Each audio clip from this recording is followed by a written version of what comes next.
Did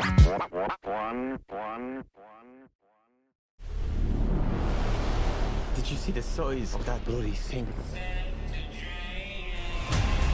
I'm gonna kill the cursed thing. He is on this ship, which means that we will never leave it. The devil is real.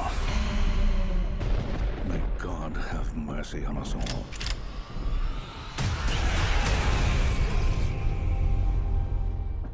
Yo, it's your boy Fro, and today I'm going to be talking about the 2023 film, The Last Voyage of the Demeter. So ain't nothing to it but to do it. This film is a single chapter adaptation from the original 1897 Bram Stoker's Dracula, the novel. This one had people pretty divided. Some people didn't enjoy this movie. I had some buddies of mine who said this was pretty sluggish, a slow watch for them. But I'm on the side that enjoyed this movie. Like, just as somebody who hasn't fully read the original source material, the Bram Stoker Dracula novel, I have seen the films, have seen nearly every film involving Dracula. But with this film, was it a 10 out of 10 fantastic experience? I wouldn't say so. It's not perfect. But I also had a decent time getting to know some of the crew members on the ship. As underdeveloped as they may be, I still thought the actors carried through and made the characters shine for what they were given. Mainly Corey Hawkins as the main guy, Clemens. Pretty silent and pretty stoic for the most part, but Clemens is also a doctor, so he does keep his hand useful. I am a fan of Liam Cunningham every time I see him pop up in a film, whether he has a small role or a bigger role. But in this one, I thought he gave a pretty damn good performance. He plays the captain of the ship. He's honorable. He sticks to his guns.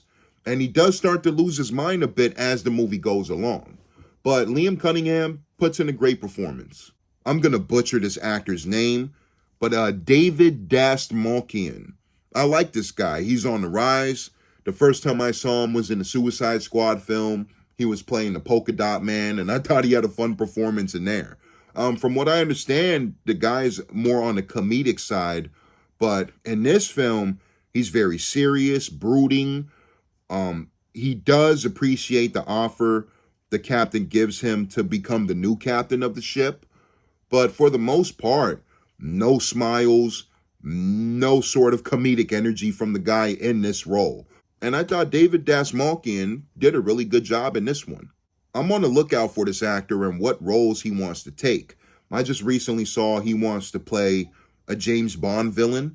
So give him the right role. I think he'll kill it. Before they take off on the ship, we get to see a little bit of how life was back in the day or around this period of time. So we see people hanging out together while the crew of the ship are untangling the ropes, getting ready to sail. Everybody else pretty much saying their farewells, or I believe they're gambling. Some people are gambling. Just all types of activities going on in this town. And I thought that was pretty cool. It pulled me into the atmosphere of the film, if you would say. It just put me into the scenery. Now, moving over to Dracula, the selling point of the film. In my opinion, I had a good time with how Dracula looked in the film. We're used to seeing him in the human form in a very charismatic or charming way. But in Demeter, we get the monster Dracula, no human form, just ugliness. I thought he was pretty menacing, pretty creepy at times. As a blood and gore hound, I was a bit surprised to see the violence was a little bit bloodier than I expected it to be.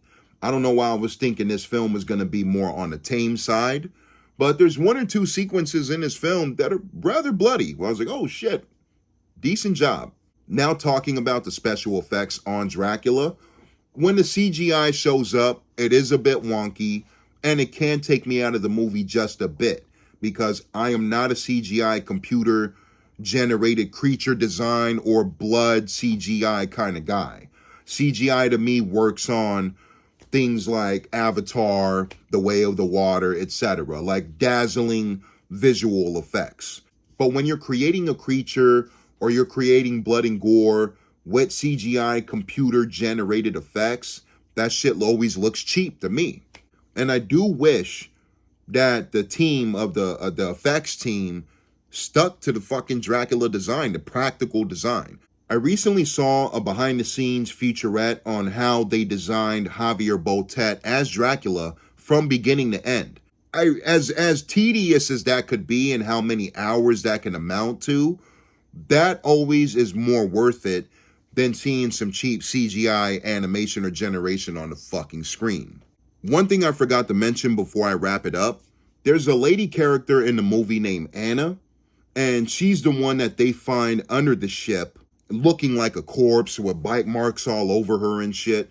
And they do manage to wake Clemens, the doctor, the main guy, Corey Hawkins' character, manages to wake her up with some blood transfusions, which I thought was a little bit different. I don't see that every day in a vampire movie, so I thought it was a cool choice. He does nurse her back to normal for the most part, and she's the one to explain Dracula's backstory, how he operates, what's his reasoning, etc., and how he pretty much turned her into a fucking pet. But I thought it was an unnerving backstory, and it was pretty cool detail, but at the same time, I still felt she was a bit underdeveloped. She does have one or two moments where some badassery pokes through just a tiny bit. One of the shipmates gives her a gun, doesn't think she can use it, and she gives him like a smirk and is like, I know how to use this. Man, I thought it was a little tiny cool moment. But again, I will say that she is pretty underdeveloped, despite giving us a tiny bit of the backstory of Dracula. But wrapping it up, I'm on the side that enjoyed this movie. Again, I'm aware that this one was very mixed, right down the middle. Some people didn't really care for this film, but I'm interested to see in a year or two if people go back to this one and enjoy it a little bit more, or if they still think, it's not their cup of tea. But I enjoyed the performances. I thought they were rather great. Like the characters. Despite being a bit underdeveloped, I still cared enough for them. Is the violence throughout? No. There's pockets of it through the film. But when it pops up, I had a good time. I thought it was rather effective. Some of them are a little bit off screen, which I wish they were more on screen.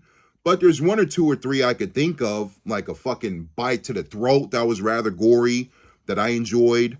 I don't want to spoil too much, but I had a good time with the deaths and the death count.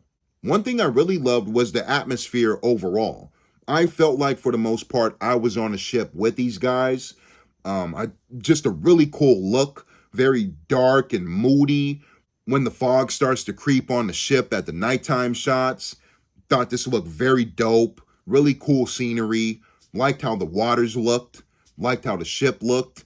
And of course, there's some CGI shots here and there where I'm like, I'm not sure if they used a green screen throughout, but there's some scenes where it looks like they're on the fucking waters, and those shots look really cool.